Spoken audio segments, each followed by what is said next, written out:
again. As I had said previously, I'm going to try to do 2 videos a week. So today I'm just going to share with you some things we did not cover from yesterday on sunlight. So I have the picture of the alphabet right here because I just want to show you how I taught my little one the alphabet and some tools that I had used to get him interested in doing it. So for instance, I have this little pointer right here.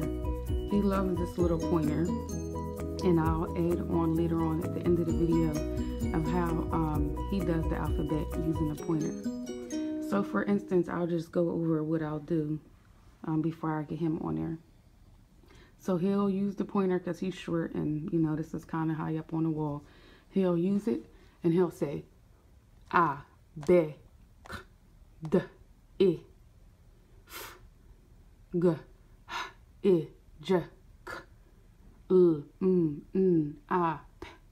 So first I taught him the sounds. So when I'm ready for him to learn how to read, he won't just say A and then have a hard time remembering that A is for A. So he'll use the pointer, he'll just say the sounds of each alphabet, and so forth and so on. And I got this from Dollar Tree. They do sell them on Amazon, but they're like $8 on Amazon. And I got this at Dollar Tree for just $1. So since we're talking about him, I want to explain how I do a lot of my workbooks that I find at Dollar Tree or at Five Below. So I actually, if you can tell, cut out the whole book. So I'll cut along and put the cover on there so I can remember what this book is. And then I get these little slip covers, and then I put them in the binder, and then I put the pages in here. So they're able to use a dry erase marker and just trace from the beginning to the end. And I just took out the whole book. Just ripped the whole book, the whole binding of the book off.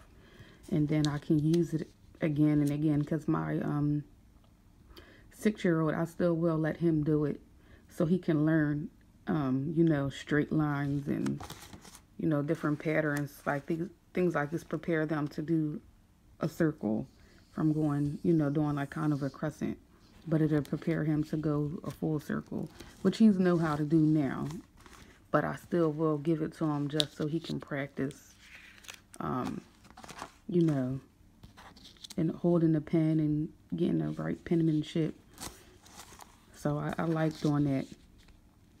And I got a case of these little slip covers from Amazon. I think I have a 100 count.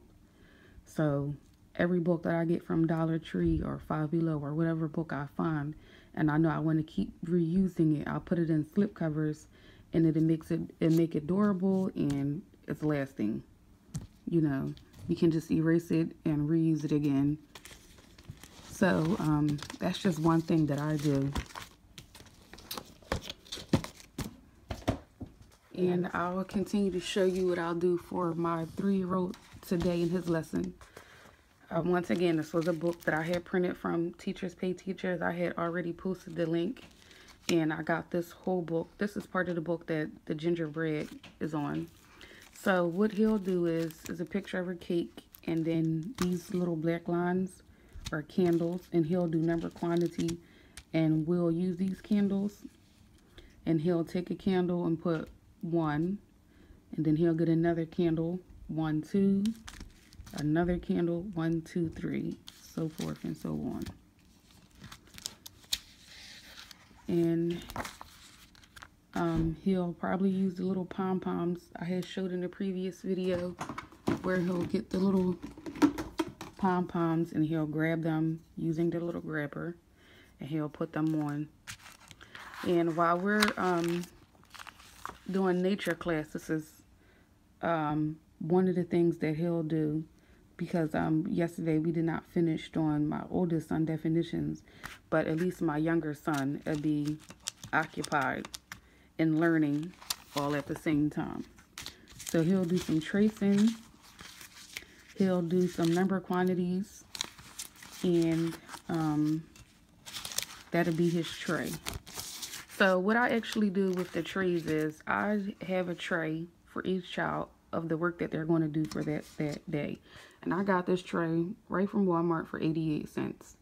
In the future, once we move and get settled, I'll have a little shelf that I'll stick their tray on, and then they'll know this is their tray. They grabbed their tray, and that's the work that they will be doing for the day. So right now, it's still convenient even though I don't have the shelf. Okay, as I had stated before, we were finishing up some things that we didn't do yesterday. And this is something I do for my 10-year-old. We had math yesterday, and he didn't really get a chance to get to his math. So I don't go farther than, you know, what I can tell the children are able to handle. So I actually print this book off at Teachers Pay Teachers. And I put them in a little slip cover so we can keep reusing them. And this book is just all multiplications. It starts from 1 all the way up to, I believe it goes to 12. I have it the wrong way. Okay, no, it started at 2 and then it goes up to 12. So what he has to do here, this game, and it has up to multiple 4 partners. So if he and I want to play a multiplication game, we can play it together. Or I think some of them has 4 partners. So what he'll do is he have to do 4 times 6, and then he has to find the answer. So he has the problems, and then he'll have the answers. Some of them, it says that you have to use dice. So I got dice, and he has to roll it, and then he has to get the answer. So what I actually do, I'll record us doing a game from out of here. So it'll be, you know, demonstrated for you guys. But I just wanted to show it to you.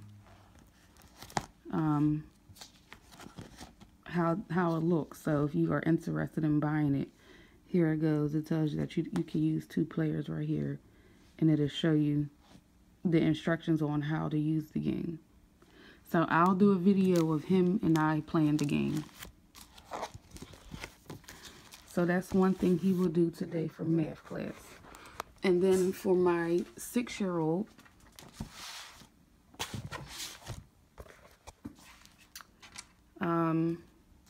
he's going to read we started this book yesterday. We finished I do a book a week. So we had Sam and we had Matt, and we covered Matt for a whole week. We had Sam for a whole week. I don't use the Riggs program because I feel like it could be a little overwhelming. So I really didn't do too much research on it. But to me, this seems a little bit more easier for me to be able to manage. And I feel like the kids won't be overwhelmed if I'm not overwhelmed. So this is just what I use. You know, maybe somebody feel the same way. I'm not saying anything about the Riggs program. Or maybe I just don't have a complete understanding of it. So this is just how I taught my children how to read. My first son, he went to school up to the 2nd grade, and then I took him out, and my middle and my youngest son never went to school, and he's able to read these little books, and he's able to write. So what I actually do is he first learned the sounds, and then he learned how to identify the letters, and now he's able to read these little books pretty fluently by the 3rd day. So he'll read this little book, and then out this book, I'll pick out 5 or 6 spelling words. So for instance, he has dot as a spelling word, he has as a spelling word, and he has hat as a spelling word. And dog is one of his spelling words. So it'll just keep reinforcing the same words that are his spelling words. And then after he graduates out of this whole set, the 1st and 2nd set, then I'll move him on to the 1st grade reader. So at least he knows how to identify some basic words. And then, you know, as time go on, I'll slowly increase him up to 12 spelling words a week. And then I'll pull out some words from out of first grade reader for him to be able to slowly transition into first grade reader. So that's what I'm doing, and it seems to work. And I'm actually incorporating my 3-year-old into doing this as well. And I'm waiting for the book to come in to show you how to introduce blends and things like that from out this same Bob books. And then once I get the book, I'll go ahead and do a video on that as well. So he'll get his words from out this book, his 6 spelling words, and he'll write them on this paper that's on the slip cover, and then he'll use that same paper. And then sometimes I'll do like a little game of bingo with him and the 3-year-old, so it can introduce the spelling words to the 3-year-old because he see the 6-year-old doing it. And it's fun for them, and I'll give them little prizes, and they love it. So that's one thing that he does for language. And for math, he'll do this. This is out the same book that the little candle picture was in. And right here, I must have misplaced the other dice. Here we go. What he'll do is I have little dominoes that I laminated, but I didn't cut out. So right now I'll just use these. He'll roll the dice, and he'll have to count out the little dots. And he'll see 1, 2, 3, 4, 5. And then he has to write the number 5 dots here. Write the number 5. And this one was 1. So he'll write 5 plus 1, and then he has to do equals. And he can even use the little blocks, these little blocks right here. If you know, he wants some type of hands-on. Sometimes he'll ask, "Can I just use the blocks?" So he'll count out 1, 2, 3, 4, 5, and then I'll tell him to separate it. And then he'll take off the 1 block, and then he can just count out, you know, 5 plus 1 equals 6. And then he'll do that to the whole page. He'll roll the dice. He can make the little 5 dots, or he can use the blocks, whatever one he wants. And then he'll add them up, and he's learning the plus sign and the equal sign. So he'll do that to the whole page.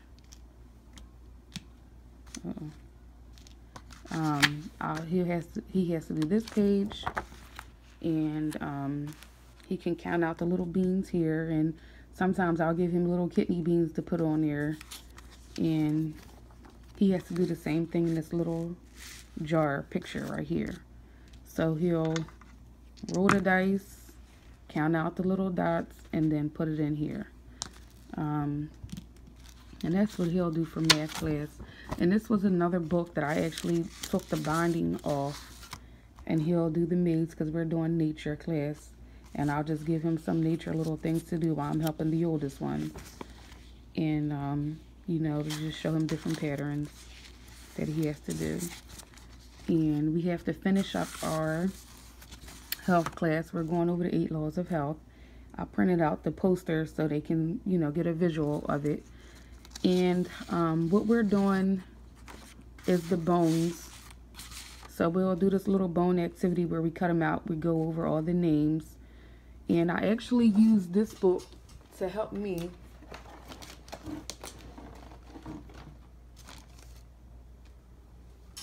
I had got a book from Meat Ministry, and I used this book to give me different things that I can pull out to explain to them about the different body parts right here. So for instance, last week we went over the cells, and I was able to just show them the different names of the cells in the picture, and that's how they were able to draw this little diagram that they did right there. So I use this book. I'm not sure you can find this on Amazon. This is the book that I had received from Meat Ministry. And also, as we go farther along, I have this little mannequin that I use, and it has all the different body parts. So this is great. I have every body part in the full mannequin, so they're able to get some hands-on, you know, and then they can actually put the mannequin back together. It's kind of big. That's why this is so huge. It has the skull, and they're able to get a visual of it. So we're actually going over the 8 laws of health. So my oldest son, he's going to do this page, and so is my youngest son, but my oldest son will go ahead and write me a short essay on what we learned about in conjunction with the 8 laws of health. What are some things that he can do to maintain that certain body part that we're going over. For instance, we're going over the skeletal system. And I actually printed this off.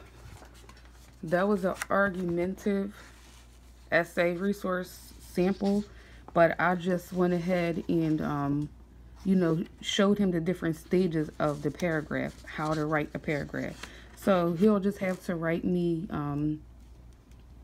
you know, at least 5 sentences in each box to start his body of the paragraph. So I don't use this per se, but it just breaks up the essay in sections, like the conclusions, and, you know, something that you can use to support your conclusion to get him at least to do a body of an essay. And this is the activity that my little ones will be doing.